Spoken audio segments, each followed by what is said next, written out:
truly believe the Bible, kama kweli unaamini Biblia, you will approach this verse in two ways. utaifuata andiko hili katika Number njia. one, you will ensure that you live in obedience to God and everybody that is in leadership. Jambo la kwanza utahakikisha kwamba unalitii neno la Mungu na yote katika Because uongozi. even the Bible says, obey the earthly leaders. Hata Biblia inasema kwamba hata tii hata wale viongozi, Because they were put there for a purpose. kwa sababu waliwekwa hapo kwa makusudi.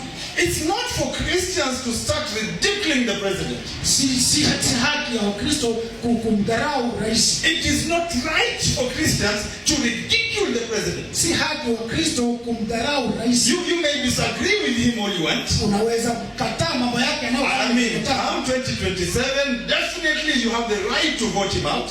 Mwaka 2027 una haki ya kumpigia kura atoke. Outrightly, you have no right to ridicule and disrespect the president as a